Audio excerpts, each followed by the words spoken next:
Don't just be listeners. Be doers.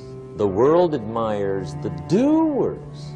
Whatever it takes to get you to try harder, read more, set your goals, and go for it. Here's the next attitude disease. Over-caution. Some people never will have much. They're too cautious. Now, you can also be too reckless, but you can also be too cautious. This is called the timid approach to life. And my caution was always the risk. Risk used to drive me right up the wall. I used to say, what if this happens? It's called the language of the poor. What if this happens? And on top of that, if this was to happen, look at the fix I'd be in. I better not try. I could always ace myself out. Then I'll tell you what changed my whole life when I finally discovered it's all risky. The minute you were born, it got risky. If you think trying is risky, wait till they hand you the bill for not trying. If you think investing is risky, wait till you get the tab for not investing. See, it's all risky. Getting married is risky. Having children is risky. Going into business is risky. Investing your money is risky. It's all risky. I'll tell you how risky life is. You're not going to get out alive. That's risky. The Englishman says, well, if that's the way it's going to work out, let's give it a go. Right, that's what it's for. Give it a go. Somebody says, yeah, but I'm looking for safety and security. Fine, then huddle in a corner. We'll cover you with a sheet, bring you 3 meals a day. And we'll protect you, feed you, look after you, care for you. We won't let anything happen to you. And you'll probably live to be 100. The guy said, well, yeah, I'd live to be 100. But what a way to live. Right. What a way to live, safe and secure. Don't ask for security. Ask for adventure. Better to live 30 years full of adventure than 100 years safe in the corner. And see, it's not important how long you live. What's important is how you live. Here's the next attitude disease. We're almost through with this motley list. In fact, we're almost through. Hang on. The next one is pessimism. Pessimism, the deadly disease of always looking on the bad side, the problem side, the difficult side, checking all the reasons why it can't be done. The poor pessimist leads an ugly life. He doesn't try to figure out what's right. He tries to figure out what's wrong. He doesn't look for virtue. He looks for faults. And when he finds them, he's delighted. How ugly. This is the poor guy who looks through the window, doesn't see the sunset. He sees the specks on the window. And this is the poor guy, right, who rushes up, takes such leave of his senses. This guy rushes up and he says, I've got 5 good reasons why it won't work. He's so dumb he doesn't know. All he needs 1. He's got 5. To the pessimist, the glass is always half empty. To the optimist, the glass is half full. Why would the same measure affect people 2 different ways? Answer, it all depends on how you look at it. Our lives are mostly affected by the way we think things are, not the way they are. The way we think they are affects us most. There's a subject we don't have time to get into tonight called better thinking habits. One of the major things Shove taught me when I met him, he said, poor thinking habits keeps most people poor. Not poor working habits. Most people work hard, but they don't think hard. And Shove taught me that the mind is like a factory, a mental factory. And whatever you think about all day long pours ingredients into this mental factory.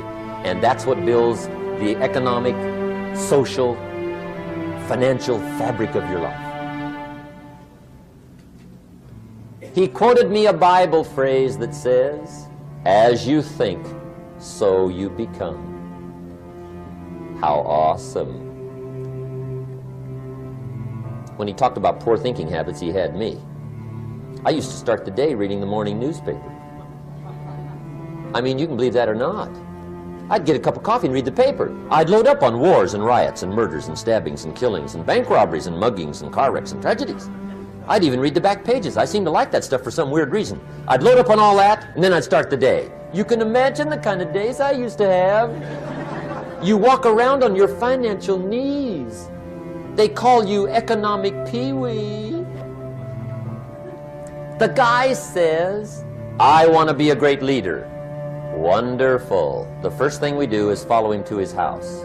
When we get there, we walk in and check his library. Somebody says, well, why check his library?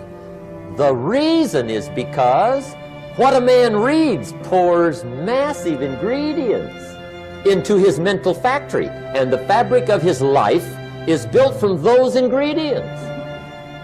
You would not believe what some people have got in their house to read. You would not believe. One of the best dressed up words I know for a lot of it is trash.